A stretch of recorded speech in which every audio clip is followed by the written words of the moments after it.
everybody, and special hello to Professor Mas Aji. My name is Martis Takta Kebijaksanaan. I came from International Relations major. I'm part of the B28 alumni in the class of LC66. My college student number would be 280-2432-416. I would like to talk about the topics on the current courses that I'm going to presentate. That is the courses of global issues in contemporary politics. In this class, we are talk about the current issues that we face today and the future issues that we will about to face. And we are expected to learn to identify the causes and to learn how to mitigate the causes. And we as a youth need to fix and be part of this of the solution that is going to be a very urgent situation in the future. According to a historian by the name Yuval Noah Harari, he explained there will be three main problems in the future that we are about to face. First is about climate change. Second is about nuclear threat, and the third one is about disruptive technologies. But the most urgent situation out of all this will be climate change, with the global push on cooperations that is very needed. We can see from Paris Agreement, the COP, that there is a push to solve climate change, but the problem will be how to mitigate it on the first place. With the end of the Cold War, with the collapse of the Soviet Union, the West, led by the capitalistic United States of America, won the Cold War. The world reached into an unprecedented connectivity that was never seen before. Where every countries adopted a certain economic freedom that they adopted from the US, market freedom, and this pushes even more progress on technology and market, and also on economy. For example, China. China is unique. It's a communist country, but they decided to adopt a market economy due to realizing how much it could push their country further on economic sense and also on the global power. With this, we can enjoy many luxurious property items shipped abroad and items shipped to overseas. But there is a problem. With this rise of globalizations across the world, this causes a concern that also drives climate change.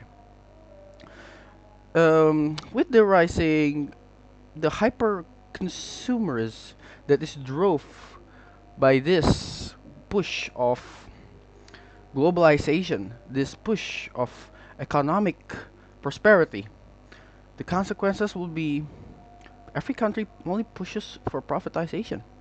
We can see the example of jobs. Many countries throw their jobs overseas, giving it to third world countries. For example, the U.S. Uh, importing their jobs to other countries. They invest on China to create factories in China and let China build their products for them. And this not just apply on China. This is happens to all the global south countries or third world countries. With this drove climate change even further with this so many industrialization and also create a new threat that also got driven up by climate change and globalizations.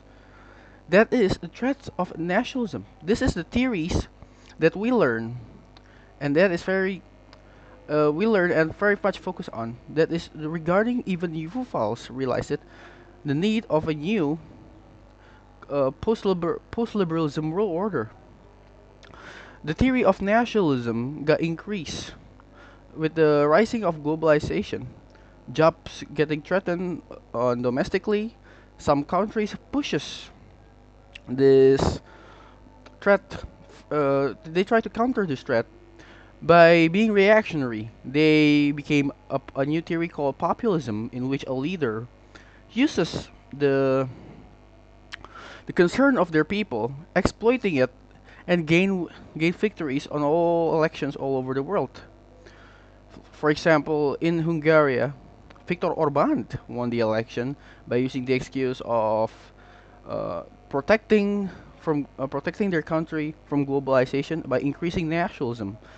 And this is an example of populism. Another example will be America, with the recently elected Donald Trump as their president, using the excuse of protecting the American jobs from being shipped to overseas, for example, to China.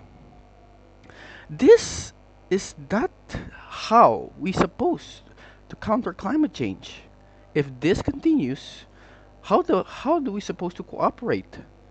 The rising of nationalism and unmitigated, uncontrollable globalization will just create a worse situation 10 to 15 years in the future. The rise of global tensions will happen thanks to climate change. Food shortages will happen. For example, the war in even a small wars only between two countries in Russia between Russia and Ukraine already create a global food shortages. Now imagine a global wide crisis, a scale that never been seen before. So we already identify the causes, that is climate change being drove up by unmitigated globalizations. Hence Yuval Noah's urgency on needing a post-liberalism world. And then how do we supposed to know what drives the causes, which is the increased globalization of the world. And then the multiple theories that we learned, that nationalism. And so how do we supposed to solve this? Well, there is this world theory called constructivism, in which we combined the element of realism and liberalism. Constructivism emphasizing on how do we supposed to react on the social norms that is currently on the international relations that is today. We cannot just push globalization all the time. We must consider that there is a boundaries on globalization. We cannot be always hyper consumerist, hyper capitalist on all the problems. If that continues to happen, this will cannot sustain. It will create a larger problem. It will snowball into a much larger problem. At first, it's only threatened climate change, but then it will become a global wars 10 to 15 years in the future. So, with constructivism, we can create what Yuval Noah taught us. We need a post-liberals world in which a need of cooperation between countries without needing to compromise their legitimacy, their sovereignty.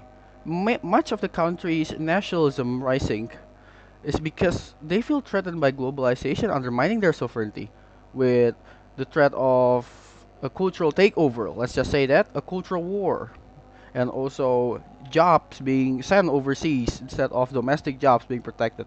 If this continues, it won't solve the problem. So we must address it using a much need comprehensive need for constructivism to work, a combination of for liberalism to cooperate, and then the need for realism to not undermine social national sovereignty between each countries. For the for the course of Mas Aji's class in the first semester, we learned a lot regarding so many problems on world issues. We learned that turns out how much complex that the world issue is connected to one another. For example, I use the example of climate change that can cause us the rise of nationalism and could cause further conflict down the line. We can see that as an IR student, this is what we need.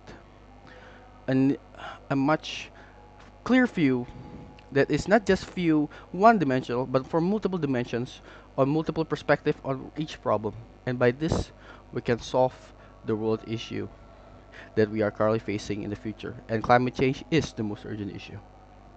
So, as a youth that currently we're about to face, inevitably 10 to 15 years from now, what can you do to support and reach or negotiate a compromising deal between each people and each countries to help solve climate change through understanding and clear communication to each countries or even to a community levels. That's for me, Martus Dr. Kabiyasanaan. Thank you for watching this video and listening to my topic. Thank you.